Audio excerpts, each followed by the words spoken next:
മകളുടെ മരുന്ന് കുപ്പികൾ കൊണ്ട് കോഴിക്കോട് കടപ്പുറത്തെ മരം അലങ്കരിച്ച ഒരു പിതാവിനെ കുറിച്ചാണ് അറിയാൻ പോകുന്നത്. ചങ്ങരോത്ത് സ്വദേശിയായ യൂസഫാണ് മകൾ ഷദയുടെ മരുന്ന് കുപ്പികളും സിറിഞ്ചുകളും ഒക്കെ കൊണ്ട് ഈ അലങ്കാര പണി നടത്തിയത്. 20-കാരിയായ ഷദയ്ക്ക് അപൂർവ രോഗമായ റൈറ്റ് സിൻഡ്രോമാണ് വർഷങ്ങൾക്ക് മുൻപ് പിടിപെട്ടിരുന്നത്.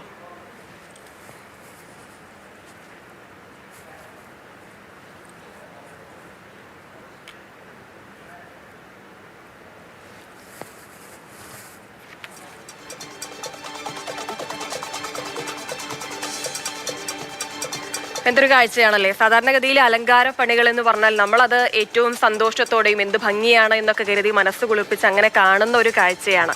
അതിനു വേണ്ടിയുള്ളതാണ് അലങ്കാരങ്ങൾ. പക്ഷേ ഇവിടെയുള്ളത് മുഴുവൻ മരുന്ന് കുപ്പികളാണ്. മകളുടെ ഓർമ്മകളെല്ലാമാണ് ആ മരുന്ന് കുപ്പികളിലൂടെ ആ ഒരു പിതാവ് തൂക്കിയിട്ടിരിക്കുന്നത്. അതാണ് ഏറ്റവും വേദനിപ്പിക്കുന്ന ഒരു കാര്യം. സാരംഗ് സുരേഷ് ചേരുന്നുണ്ട് തത്സമയം.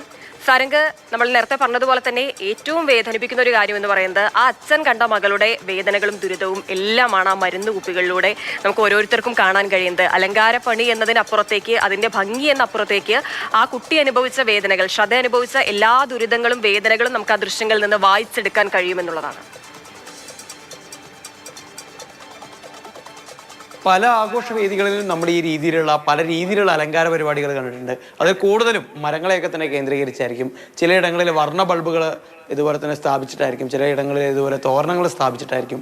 പക്ഷേ ഇത് കൃത്യമായി പറഞ്ഞു കഴിഞ്ഞാൽ അതിജീവനത്തിൻ്റെ അല്ലെങ്കിൽ അവർ പൊരുതി വന്ന വഴികളുടെയൊക്കെ തന്നെ പൊരുതി വന്ന വഴികളുടെ അടയാളമായിട്ട് തന്നെ നമുക്കിതിനെ കാണാൻ കഴിയും. അതോടൊപ്പം തന്നെ യൂസഫ് കെ പോലുള്ള ഒരാൾ, അതുപോലുള്ളൊരു പിതാവ് അല്ലെങ്കിൽ അങ്ങനെയുള്ളൊരു അമ്മ അവർക്കൊപ്പം കൂടെ നിന്ന് കൊടുത്ത പിന്തുണയുടെ കൂടി അല്ലെങ്കിൽ അവർ ജീവിതത്തിൽ അനുഭവിച്ചു തീർത്ത വേദനയുടെ കൂടി അടയാളമായിട്ട് നമുക്കിതിനെ കാണാൻ കഴിയും. കാരണം സാധാരണ ഒരു ഇതായിട്ടല്ല തോന്നുന്നത്. കാരണം നമുക്ക് അവരുടെ ജീവിതാനുഭവങ്ങളും പ്രശ്നങ്ങളെക്കുറിച്ചൊക്കെ തന്നെ മനസ്സിലാക്കി കഴിഞ്ഞാൽ അത്രത്തോളം അപൂർവമായി ഉണ്ടാകുന്ന ആ ഒരു രോഗം ആ കുട്ടിക്കുണ്ടാവുന്നു. കുട്ടിയുടെ ഇപ്പോൾ കൗമാരകാലത്തിലാണ്, കൗമാരകാലം കഴിഞ്ഞ് യൗവനത്തിലേക്ക് കടക്കുന്നു.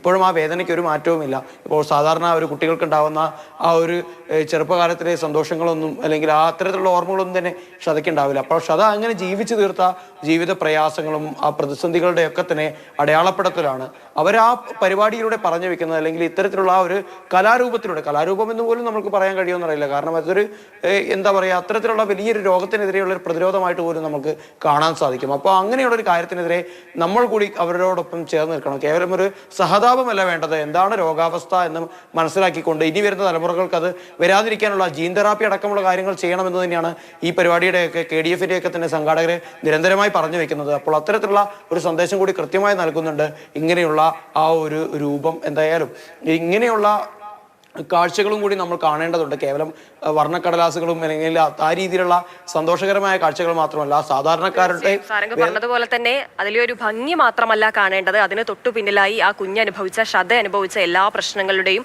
ദുരിതങ്ങളുടെയും ഒക്കെ പോരാട്ടത്തിന്റെ ഒരു കഥ കൂടിയാണ് ആ അച്ഛൻ അവിടെ ഒരുക്കി വെച്ചിരിക്കുന്നത്. റൈറ്റ് സിൻഡ്രോം എന്ന രോഗത്തെക്കുറിച്ച് നമുക്ക് കൂടുതൽ മനസ്സിലാക്കേണ്ടിയിരിക്കുന്നു എന്നുകൂടി നമുക്ക് ഒരുക്കി വെച്ചിരിക്കുന്ന ആ ഒരു ദൃശ്യഭംഗിയിലൂടെ പറഞ്ഞു വെക്കുന്നുണ്ട്. സാരംഗ് പറഞ്ഞതുപോലെ തന്നെ നമുക്കൊരു ദൃശ്യഭംഗി എന്നൊക്കെ വിശേഷിപ്പിക്കാൻ പറ്റുമെന്നറിയില്ല, അതൊരു പോരാട്ടത്തിന്റെ നേർചിത്രമാണ്.